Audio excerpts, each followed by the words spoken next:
go to school. No. Because there's 2 colored kids in the class. Can they hear me? You're going to change somebody? Understand me? Can they hear me? They could. Help! The winter of 1968-69, Atlantic City, New Jersey, self-styled playground of the world.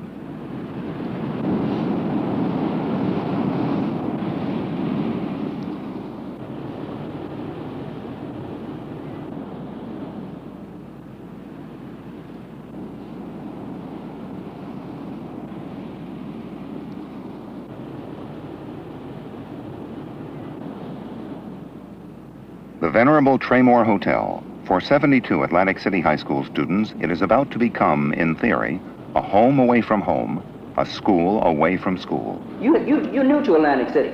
I was born, I was raised here, I went to school here. I know what attitudes are in Atlantic City. I know what attitudes the black people have toward white people. I know what attitudes whites have toward blacks. Am I black? It is, you know. I'm a light brown, like a light brown, right? You can't even describe. I mean, you can try to describe what color this is, but you can't say, well, it's a mixture of tan and brown, light brown, and a little bit of dark brown in there. 20 years from now, we all gonna be light brown, or 40 years from now, we ain't gonna be no black, white, or purple, baby. Black is going out, and white is going up. What we're trying to do in Project Will is showing students by them living together from all ethnical and religious groups that they can live together and learn together without building up any stereotypes and myths and prejudices about one another. The Atlantic City High School, enrollment almost 3,000. Overcrowded, outdated, but hardly unique in either respect. It is a meeting place for sharply contrasting lifestyles, for students from Atlantic City proper, now 40% black, and for those from its all-white middle-class suburbs. That first contact between black and white can be unsettling after 13 or 14 formative years of insulation. In late 1968, the Atlantic City Board of Education, recognizing the inadequacies of its system, asked for and was given a $100,000 federal grant to attempt to create, in its words, an educational climate of innovation and experimentation. And it further suggested removing the experiment from the environments of both the home and the school. This King James authorized version was a great step. Atlantic City High School's teachers are really bad. We can't even get decent teachers. It's evident in our English class. We have a different substitute every day. Now, it's regarded still.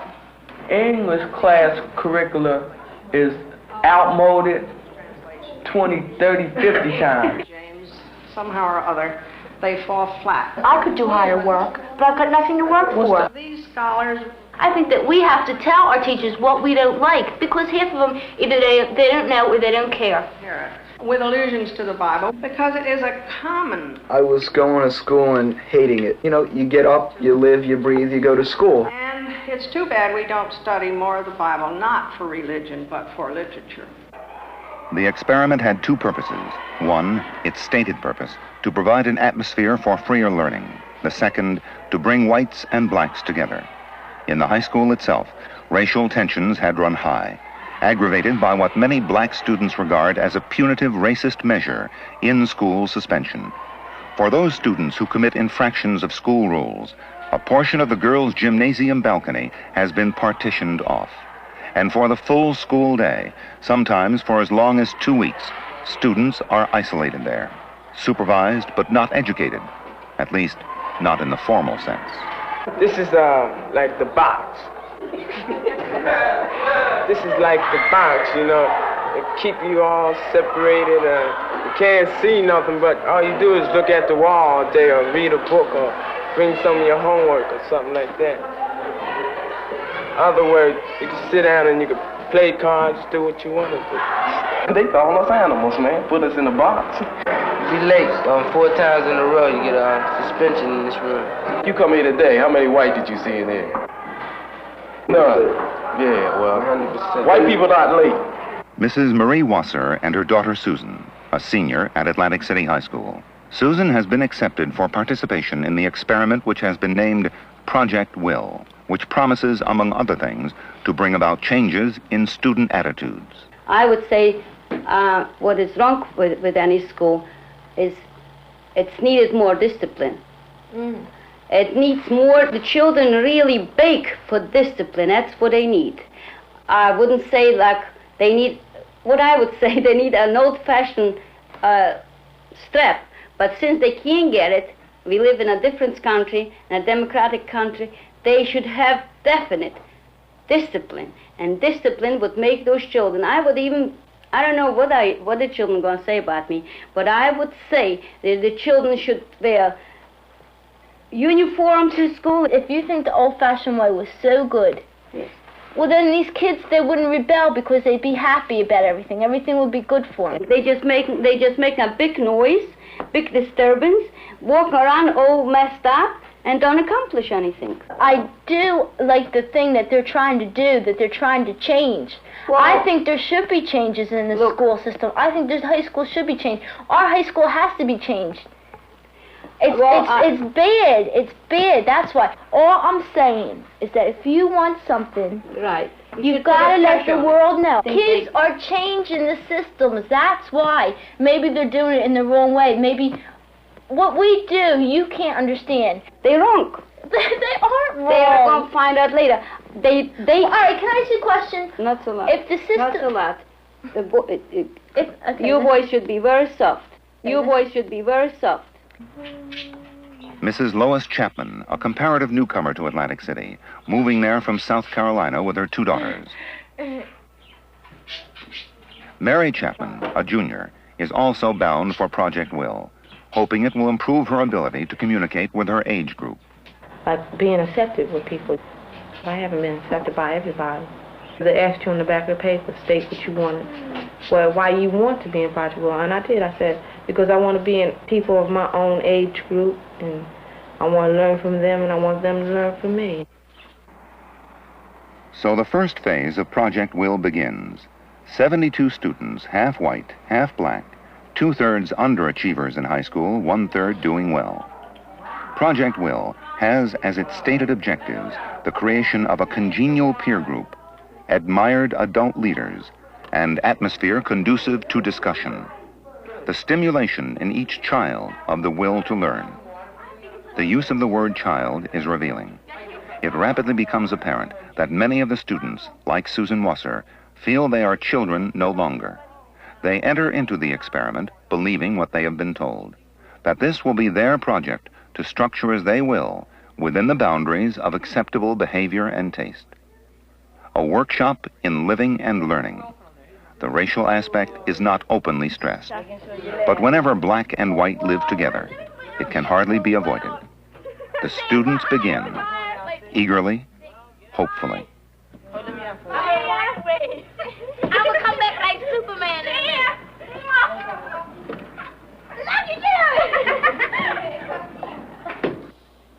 The director of Project Will, Edgar Harris, a junior high school teacher active in the Atlantic City civil rights movement.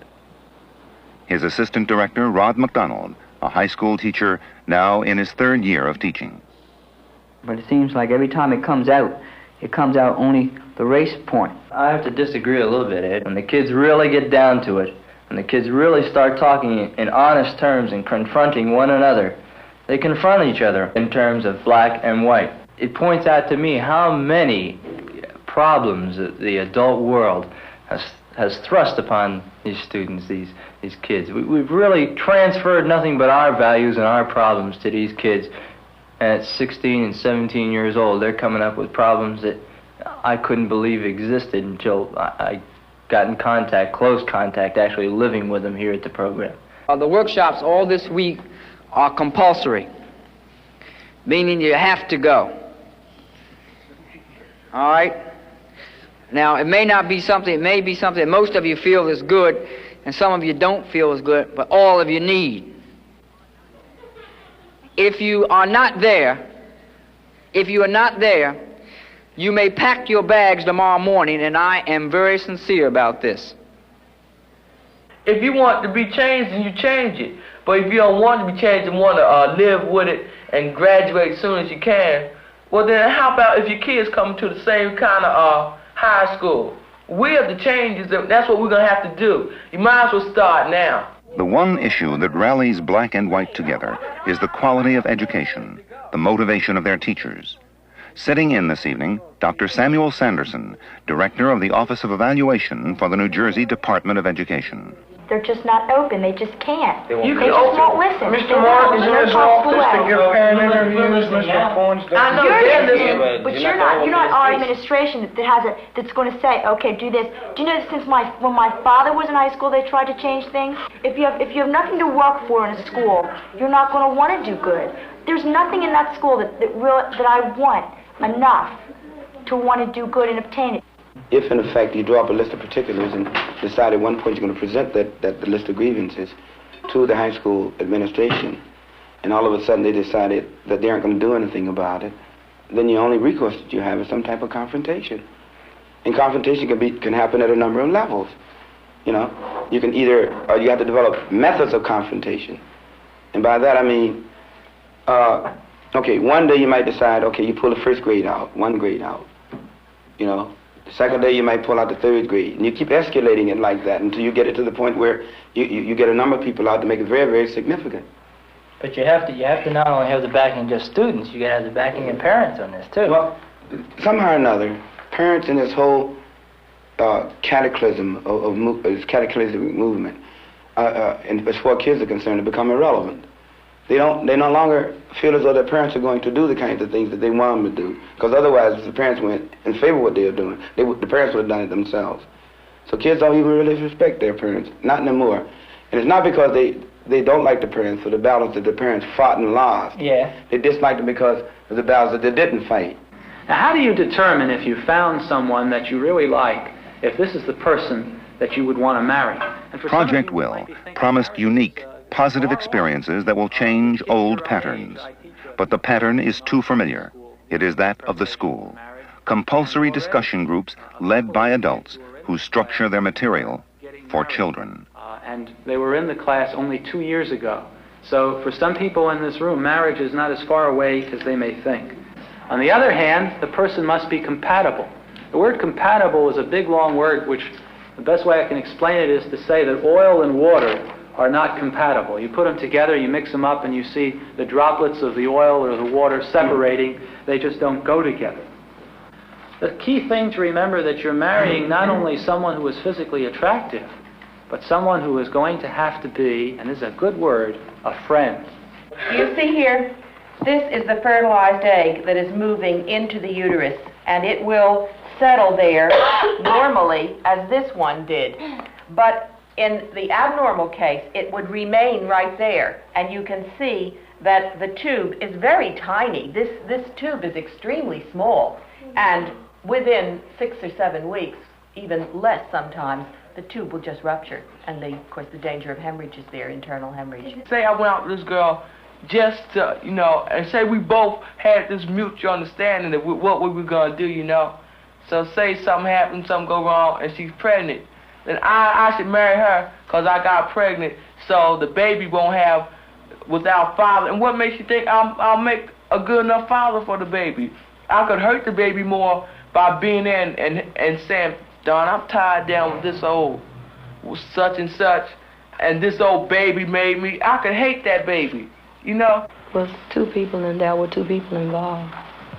Again, girls, would you like to speak from this staff side?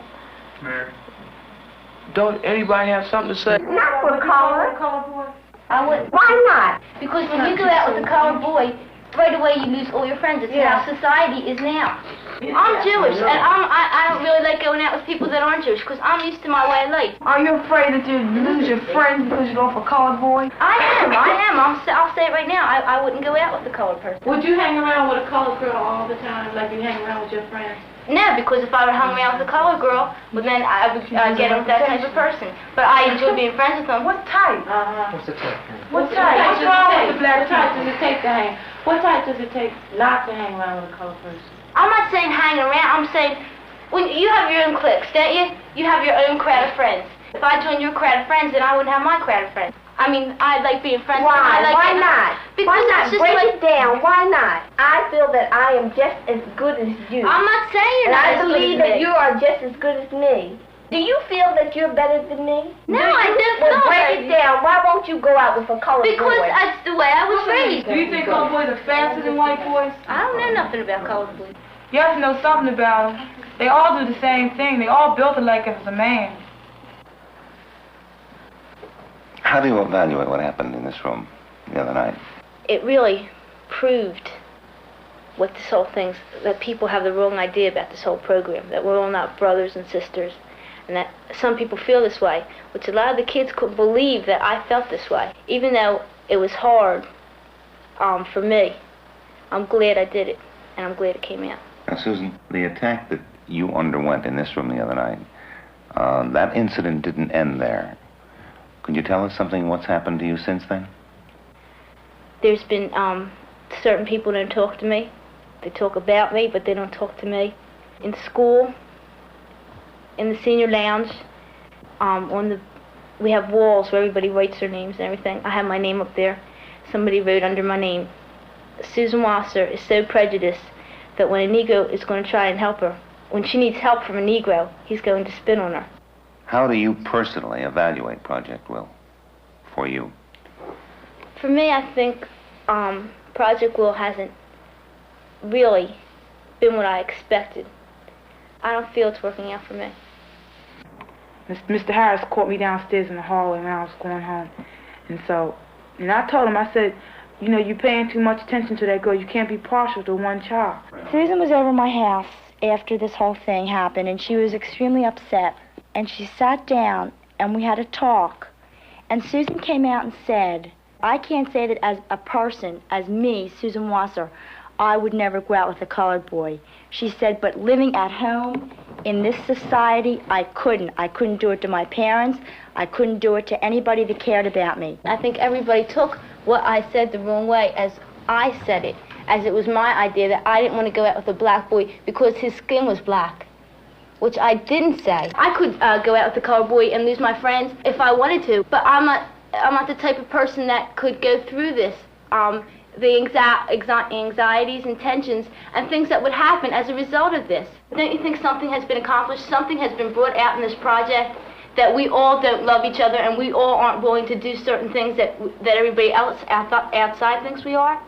The point that we want to try and make is that throughout the project, I'm sure it's going to happen again. All right, it happened, and it was honest. It was the first time we've been honest since we were here.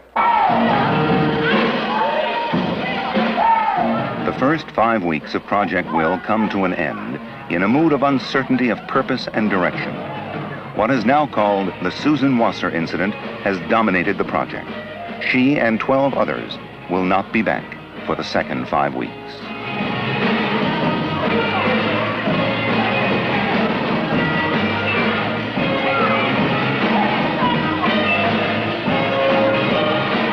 I just don't want to come back.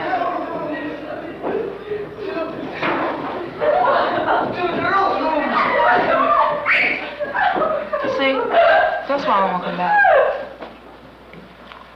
Students too immature, they act too simple. I will not be back because of my own personal reasons. There really isn't anything else to say, but let me say this. If you could get better counselors, it will work out. This is just a suggestion, not a must. Maybe things will change since I have made up my mind that I am tuning out, and I would like to wish you a success. Thank you all.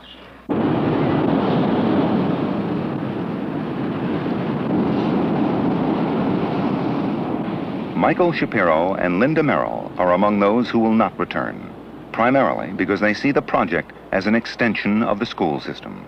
I did it to get out of home because my parents had said, if you quit school, you'll leave home.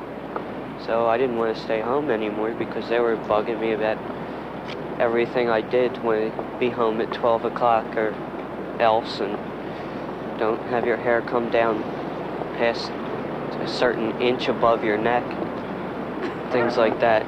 It's the educational system which is preparing us for the larger system. I mean, the whole thing is, okay, you're in school now, we're molding you for what comes next. and I just didn't want to be molded into their pattern. I could care less what the square of the hypotenuse was and things like that. All they taught you was lies, like, you know, do this and don't do that and don't pick your nose and things like that. So then you look back and it was all so wrong. Think how naive you are. So you start not trusting people. They have teachers' aides down there for what? They can't do nothing. They had cops down there for what? They can't do nothing. There is no motivation even in high school. I mean, what motivation is there for a kid in high school? The convention of the American Association of School Administrators in Atlantic City's Convention Hall. Before a standing room only audience, Dr. Raphael Nystrand, Assistant Professor of Education at Ohio State University, speaks on the rights of public high school students to make demands. This emerging picture of American high school students as group activists participating in collective protest and sometimes resorting to violence contrasts markedly with the role usually ascribed to them. Student behavior in public schools has characteristically been that of obedient clients. Those responsible for our education have done their utmost to create an artificial community on the high school campus, a community which will demonstrate to us that it is better to adjust to an unsuitable society than to change the society into something with which we can live with dignity. One of the recurring questions asked about the growing strength of teachers to negotiate school policy is who represents the public interest in such negotiations. I submit that the public statement of student demands may provide at least a partial answer to that question. The priority concern for school officials, however, must not be how to deal with rule breakers, for that is to treat only the symptoms of the problem. The more basic challenge is to work for a total school environment in which student demands can be expressed freely and received and dealt with as the concerns of mature citizens.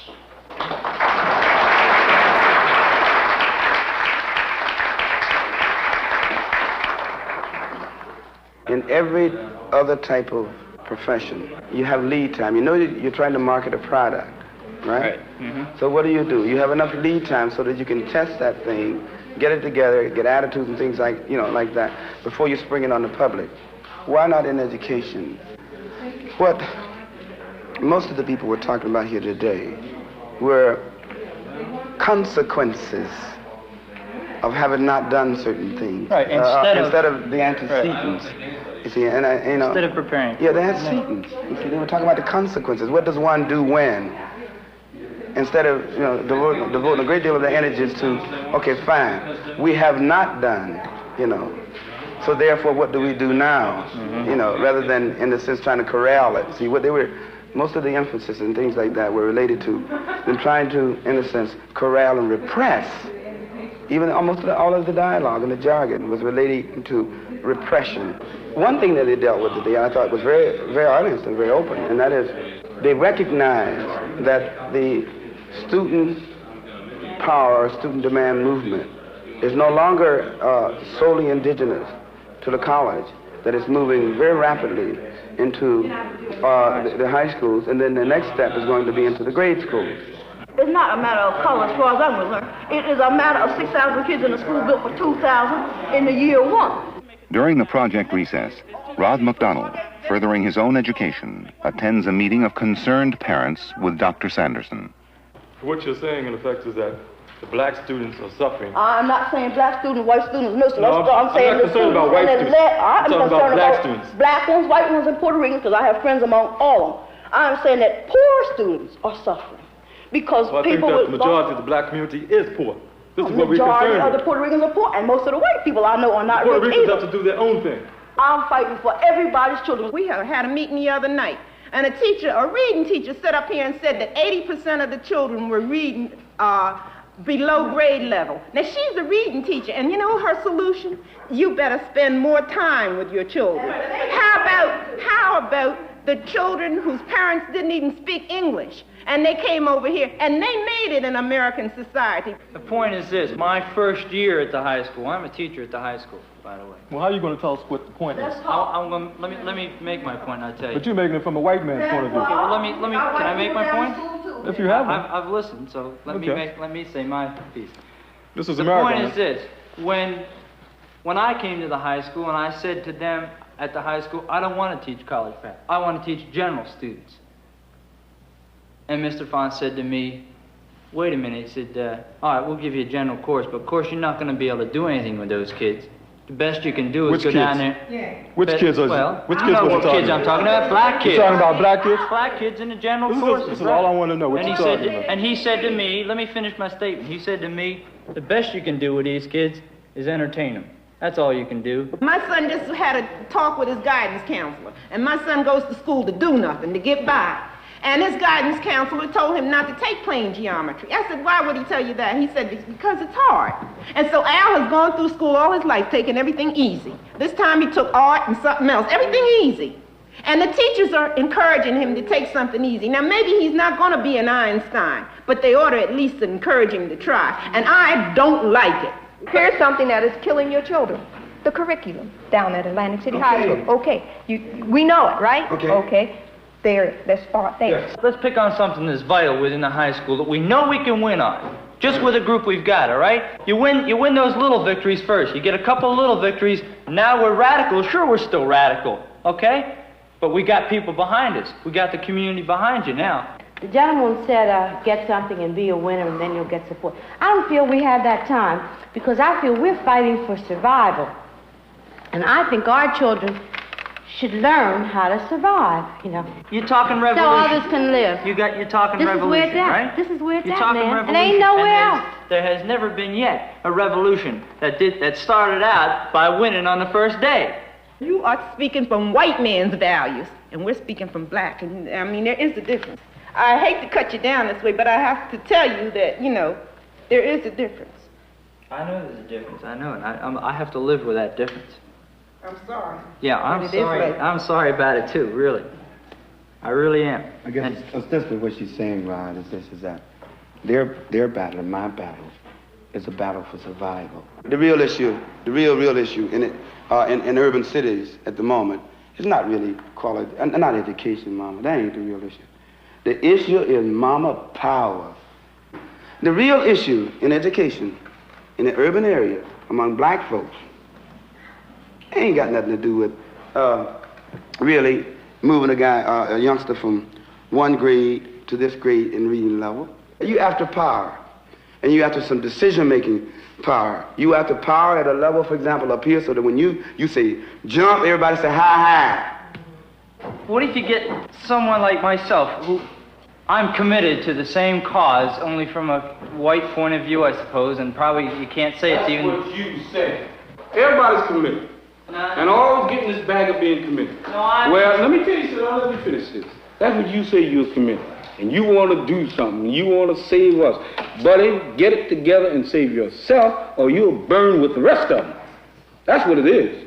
Because you got that identification, that white face. I do need some help. A lot of help. Obviously. What I'm asking is, can I get that help so that I can go back and deal with that now, knowing where I am? I don't know where I am right now, obviously. Your project, you still working? You're still working with it. You're still working with it. No, you're not. You're still working with it. You're not exposing it for what it is, and that's why we do question people who will say that they're part of the thing that we're talking about is the educational system. And this is a project supported by and financed by and controlled by the educational system here. You're a part of it. And when the news go out and the publicity goes out about it, you haven't, to my knowledge, refuted this sort of thing. And to do this to some youngsters and to the community, to fool them with this kind of project, I think it's a disservice, to say the least, to the community and to the kids in particular. When I went into the project, I went into it about as blindly as I came into the meeting tonight. Right? It's such an insidious attempt at what it's supposed to be doing that you can't... It's impossible to even say it's an attempt.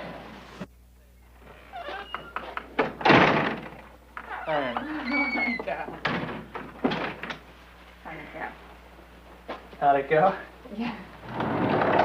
Terrible? Not terrible. What happened? I'm talking about winning and losing. And Sam Sanderson, who was sitting in front of me, he turns around, and that's when he came across with, see, you don't know what it is. You're white, and you're talking in terms of winning and losing. And it's not in terms of winning and losing, it's in terms of surviving. It's in terms of survival. And I didn't realize it until that moment. So I said then, so they got to talking about what black was, and the feeling of black and so forth. And I finally came back to it and said, I'm going to ask a loaded question now, if you let me. I said, you know, I said, since black is a state of mind, is it possible for a, and that's all I got out. What I was going to say, is it possible for a white man to be black? All I got out was, is it possible for, and he said, no! And right then and there, everybody in that room knew where I was. And I didn't know at that point still. I still wasn't, you know, I still didn't know. I still don't know. Right now I don't know. You know, I'd say, well, how does a white man then, what does a white man do in the black community? I didn't even say that. I wish I had said that. I said, what does a white man do for you people? And you know, right away, that's, you know, it's prejudice. And then so they cut me down for that. And then I said, well then, okay, all right, fine. You know, I'm trying to be conscious now of what I'm saying every second. And so I started out again. And I said, well then, all right, I'm not talking about concepts, let's just talk about how do I communicate with you. And I was floundering again. I didn't know what to say. I didn't know what to call them. The situation in Atlantic City is getting very bad. In that for example, when I was in school, and maybe most of your parents, when you were in school, you wouldn't talk back to a teacher. You would be afraid. A teacher had respect, like a parent. But these kids today, there is no word that we have heard that hasn't been used and directed at a teacher in the presence of good and bad children. Some people laugh, some children laugh, some children are shocked. Well, then again, don't you think it stems from the home? Actually. True, but the situation in Atlantic City, the racial situation, the teachers, the Negro and white teachers are afraid of the kids. They are afraid. Now, this situation never existed in our times, as far as I know, with people, friends my age and parents my age. The teachers are afraid, the students are afraid. The colored students and the white students are afraid. They are. Of the behavior of the students who haven't been brought up properly. Right. In the last week of February 1969, Project Will resumes with a workshop for parents of the participants. The atmosphere is not appreciably different. The staff in its original planning did not bring up the subject of interracial dating. We had, of course, race relations on our program, and we had sex education on our program and so forth. But it seemed like on almost every program we introduced, somehow along the line or somewhere along the line, interracial dating got into it. How many parents, just for my own curiosity, have run into a problem on this at all? Any? At all? No problem with it?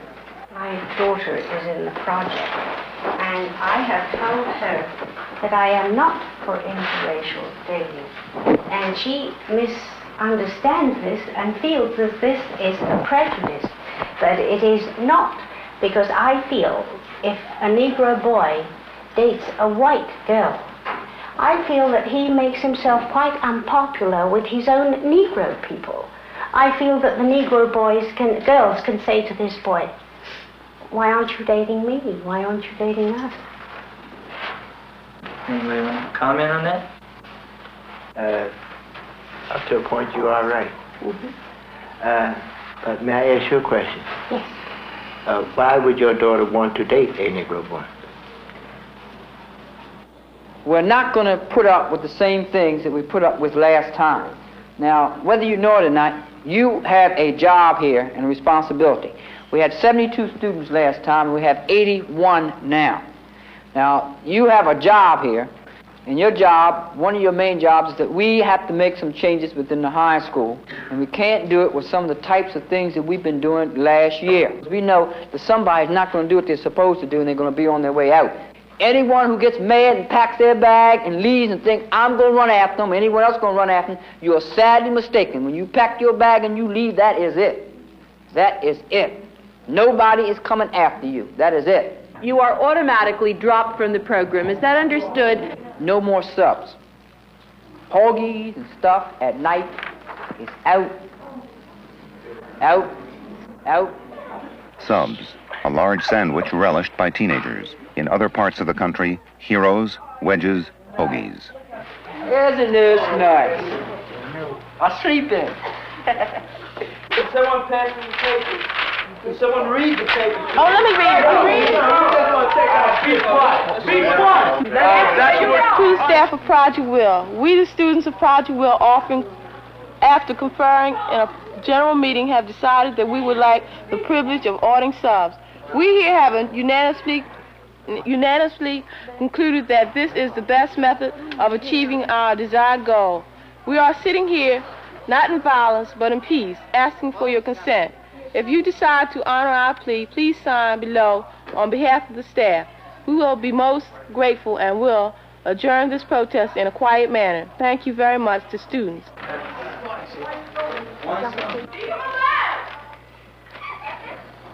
Okay. At this point, we're not going to sign it. Because, well, wait a minute. All we want you to know is that at this point, you haven't told us anything except that you want subs. Until you tell us how you're going to go about it, doing it, and how you're going to collect it, and everything else. When you're ready to talk to our... here for as long as we're ready to talk to you right now. When you're but ready that's to not talk talking. to our council, you'll sign this paper. Oh, Thank my you. goodness. Go ahead. Go ahead.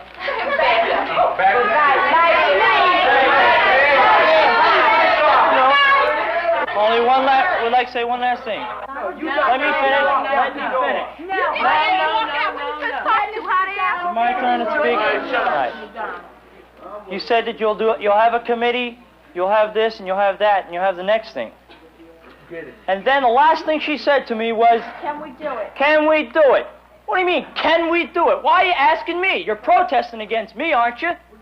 Then protest and do it. Then come see me. Okay, we know what we gotta do.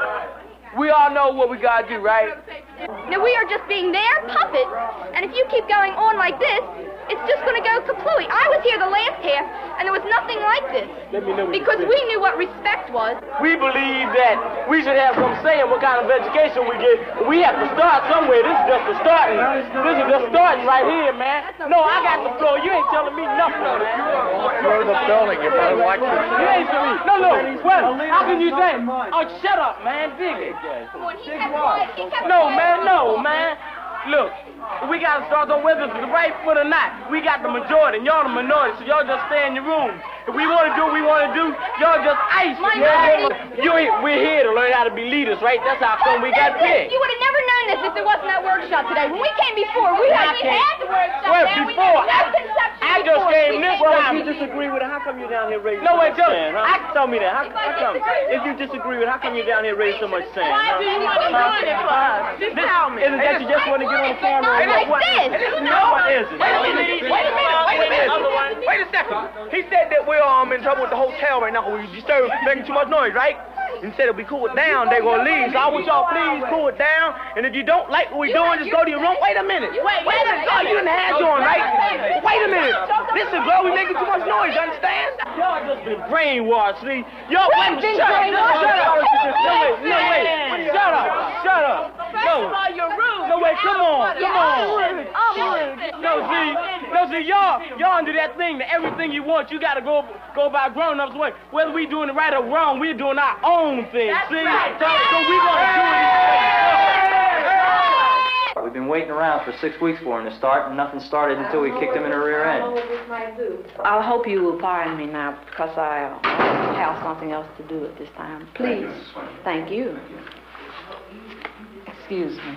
I know what you're doing. I understand very well. No, you just said that you knew what I was doing. Yes. Okay, well, what I would like to know is what do you think I am doing?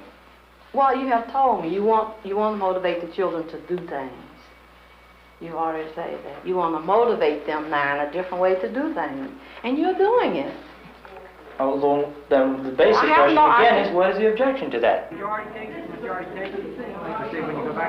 To have change, you must necessarily upset the static condition that exists. Right. Yeah. How can some teachers have the attitude? What right do students have to evaluate me as a teacher? Yeah. Some teachers said that. I mean, what right do they have to evaluate me? Well, who are they that's so great that they can't be evaluated? Edgar, you're a teacher. You answer me. I mean, I got my master's. I got my master's working on my doctor's. I'm not saying a student can't evaluate me. Some of them just got their BS and maybe don't even have that. The thing is, you get a $100,000 project. You get it here, and it says experiment. All right, now you went to the community, and we said to the community, we are going to experiment in innovations in education. And they said, okay, you can have my kid to experiment with. That, in fact, is what they said when they signed that paper. Then we got him here. And we slowly but surely started tightening the screws because we got pressure from Jack and pressure from Joe, and we kept tightening them until we got to the point where, like you said this morning, we're doing almost the same thing that they do in the high school.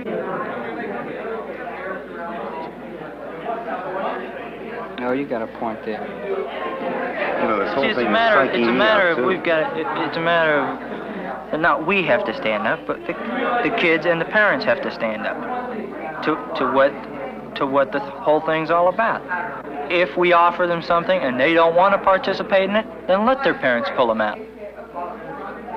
Let the parents pull them out. You're not gonna, I'll guarantee you still have people knocking on the door to get back in, to get here that want to do something, that want to experiment. Maybe that's the way we should have chosen the students. I don't know. Instead of the way we did. But we do have to stick to what we said we're going to do instead of keep giving in and giving in and giving in. And we've given in everything. I'm thinking that whenever you think about change at this point and getting student involvement, the first thing that the average person thinks is riot. Or some type of big physical protest. Only thing I was trying to say that it doesn't have to be this way. That's all I'm saying. It doesn't have to be this way. You can make change, constructive changes, and change attitudes, and destroy old values that are antique without having a physical destruction. That's all I'm saying. And weren't we scared to death of emotional destruction the first time it hit us with the Susan Watser thing? She'd been picked to pieces, and everybody was afraid she was going to go psychic and everything else. That was the most healthy thing that ever could happen to her. She found out really where she was at that point. When we started sitting down talking about what we thought the idea of this whole thing was, and how much freedom we had in it, we didn't have a schedule, and we didn't have a schedule, we didn't have anything really. What we're going to do is let everything come from the kids as it happened in the evening. If they want to sit down in some groups and get something going, fine. If they wanted to play games all night, that was fine too. That's exactly how we talked about it at the beginning. And then we went to a meeting with Jack, and Jack says, what do you mean you don't have a schedule yet? I got to know where these kids are every minute in case their parents call. So right away, we turned around and we said, well, we got to get something down on paper. And we couldn't. Remember, it was the night before the program. We still didn't have anything on paper. Matter of fact, we went into the program, the day of the program, with nothing on paper. And Jack came up the first night and wanted to see it. And he took you and I aside and he said, by tomorrow afternoon, I want to see what's happening every hour for every day for the next week. And we just folded right in the middle and said, okay, Jack, anything you say. And we gave it to him. Instead of turning around at that point, we could have said, wait a minute, Jack, we're running the program, not you. You know, the $100,000 is given to Project Will, not the Atlantic City Board of Education. You know, and we're going to run it this way. Now, if you don't want us to run it this way, fine, get somebody else to run it. What would Jack have done at that point? What's he going to do? Run out and find some other guy to run it? It'd be pretty difficult at that point. And if he did, wouldn't that be the same thing? That'd be more eloquent than anything. Well, and I think the same thing is true all the way along the line. Every time it's come to something that we're starting to get out of it a little bit, you know, out into the liberal aspect of this whole thing, Jack would come along, or somebody would come along, put their foot down and say, no, we can't do it. An evaluation as Project Will comes to an end. Jack Eisenstein, Atlantic City Superintendent of Schools. William Fonts, Principal of the high school. As an educator and as a parent, I think that Project Will accomplished a great deal. In essence, I see boys and girls living together. I see them trying to solve their own particular problems within the project, and some problems they see that in the high school, likewise some problems that they face with their parents and with their friends. And consequently, I think the title of Workshop in Living and Learning then becomes a reality. Involvement, especially with students, almost inevitably leads to activism. Now, what forms of activism do you as educators think you can, for want of any other word, tolerate and still have the system left intact? The thing that I think all of us deplore, whether we're in education or not, is the destructiveness that is taking place. I think that the willful destruction of property and hurting people doesn't do anyone any good, and it certainly leaves a bad taste and feeling in the essence of democracy. I think that the system itself, because of its lack of change over 50 years, other than change in technology and methodology and so forth, is a thing that has to take a good hard look at itself and say to ourselves, are we ready to begin to criticize not only ourselves, but how we're listening too. There's a way of listening, and I think that's what we have to come to terms with at this point. Is the system structured so that it can change? First, I think you have to develop wholesome, positive attitudes toward students, that they would begin to develop, that they look at one another not as black or as white, but they look at each other as colorblind. I don't think if I didn't believe in it, that I don't think I could really be a part or be director of Project Will. I think everybody in the room believes in it, Edgar. It's just a matter of approach on how to go at it. You and I have disagreed all along on the approach that we've been taking as far as the integration is concerned. You feel that we have to bring them together first, get them integrated, then work towards something. Only my big gripe is that I don't think we needed $100,000 to show us that. I think our biggest emphasis should be on how do we do something about the one goal, and naturally the black and white will come together. You don't have to force the integration. I think it's the degree of how far we want to go and how quickly we want to go. But money, staff, time, all these things affect us. They affect us daily in our project. We have to decide and give certain priorities towards what is the best for whom?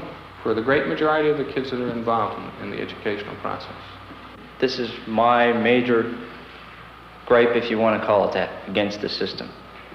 That nowhere in our American educational system can the teacher, and I use that word in a very general sense, be he the administrator, be he whoever teaches children, nowhere can his first loyalty be to the children. Oh, I don't agree. I wouldn't agree to that. If their first loyalty isn't to the children, then they're wrong in the wrong thing. But just because the child wants something doesn't mean that because the teacher does not feel that is right, that's not the loyalty to the child. Because they're looking at it in a far more intelligent and in a far more experience-based background. I think that experience counts for something. Okay, if we are professional educators, go against some things that have been recommended by the so-called public and say, look, we are responsible for it, we have been trained in this method, and we're going to do it regardless of what you think. You're in the position to say, go ahead and do anything we want to in Project Will, Jack. That's true. If only you will. But I have a responsibility to the parents of the community that might not want their children doing everything that the child wants to do. The alienation of Rod MacDonald from the rest of the staff, his conflict with Edgar Harris, has become increasingly evident, even to the students. On the last night of Project Will. One of the reasons we gathered tonight is because several weeks ago, some of you students in this room and some other students who aren't even in this room asked me if we could have some type of evaluation where we could come and just say what we felt about Project Will at this point. It seems that it turned out that it wasn't our project anymore. It was more or less Mr. Harris's project. He seemed to pick everything, and we really had no choice in the matter. We were told to fill out schedules where we would be, and when we tried to fill them out, we saw that we had no choice. They had our whole thing planned in front of us, and he had asked no students who, what, where, what you want to do, you know. It's workshop of living and learning. The things we're learning about, they're not really even helping us. Black and white, and that's the greatest problem. We have to listen to each other, and that's what we failed to do.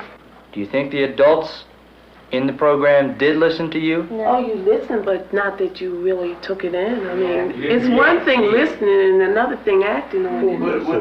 When he tried to call a meeting, and we couldn't have the meeting, Mr. Harris said, no. He said, I'll take care of it. I'll take care of it, that's what he said. The way the staff is run now, just a one-man show. Mr. Harris say you do this, and everybody has to do it. We just, wanted to exercise some kind of leadership, which they were supposedly trained us to do. But then again, you can't just put it all on Mr. Harris. That's not because if we're all going to blame everything on Mr. Harris, what about the rest of the staff? They're just getting paid for nothing, right? They just follow around what Mr. Harris says. You're trying to say that Mr. MacDonald's sitting there. Yeah, it's just trying to say Mr. MacDonald's just sitting there. He's just a mouthpiece. That's right. Wait a minute, hold it right now. All of you come downstairs now. Can I ask why, Edgar? Yes, because I told Mr. MacDonald certain students I wanted up here. And those certain students are right on this list, and those are the exact students I asked to be Right, hold it. I'm telling you, come downstairs now, all of you. Let's go, now. You won't give us a reason, Edgar? I'm, as director of this program, I'm telling you all to come downstairs now. See, Let's now, go. see, that's what you had to go fix. That's exactly what we were just talking about. All right. Yeah, exactly. See, Gives it a brain. now you understand.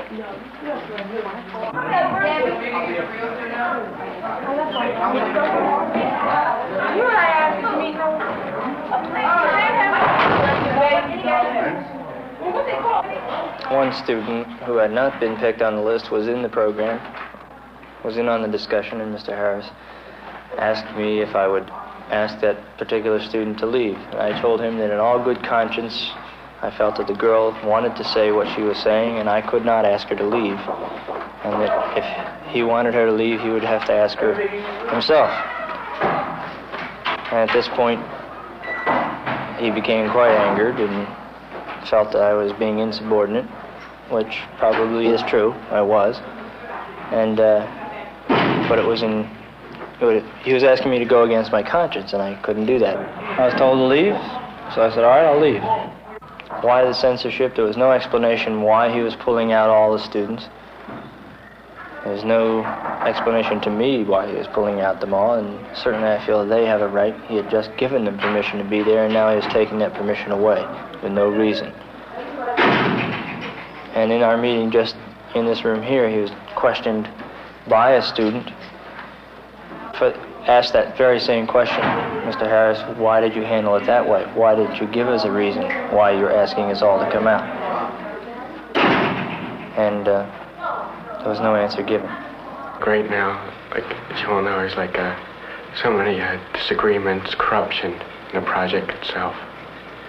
Right now you feel student control would definitely do it, huh? With staff, with adult supervision. Like, we have the ideas, but like our methods, like we don't have because of the lack of experience. Like with it, like you've had the experience, and you know the best methods to get what you need. Like you don't know most of our ideas. Like you have half the solution, we have half, and like this way maybe we can make it have the complete solution. You have an obligation to kids, you know, as if I need to be told at this point that I have an obligation.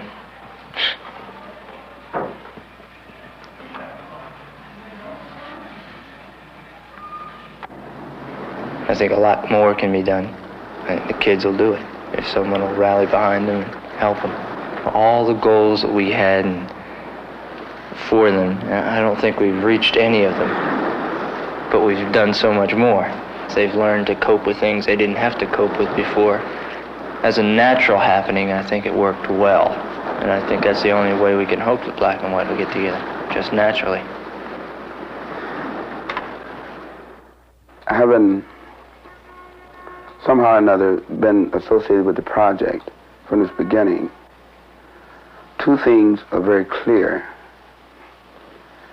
One is that it's a fairly typical kind of an educational project in that it was one that was written by adults for youngsters under the guise of essentially letting youngsters participate and make their own decisions. And the result, of course, is that it really didn't happen. The project, in a sense, became just an extension, another extension of a school system which is fairly repressive in the way in which it deals with youngsters. It's adults, again, making decisions about what is good for youngsters without regard to whether youngsters think that's good for them at all. Like most projects that are run through school systems, the people who really run the projects are not the directors or the people who work for the project, but essentially the higher order school system, the higher order administrator who makes the decision really about what's going to happen or what's not going to happen within the project. And the people who are the administrators of the project or the project directors only become figureheads. Where do we go from here? That seems to me to be the next most relevant question. Frankly, I don't know.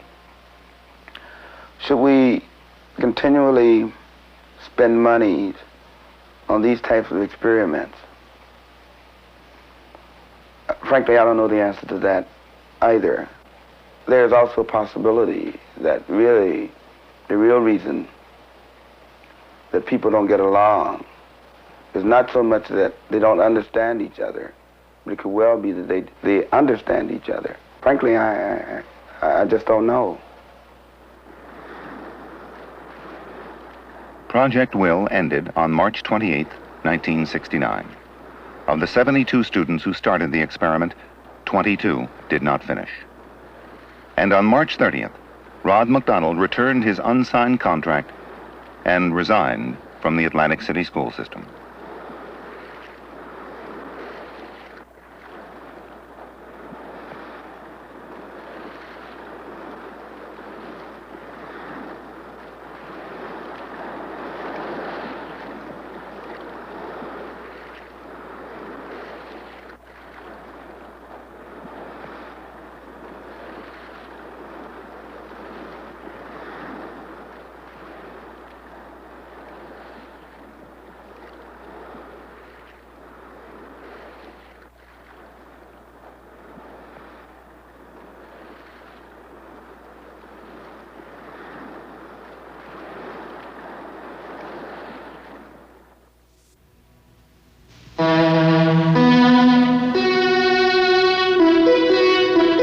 This is NET, the Public Television Network.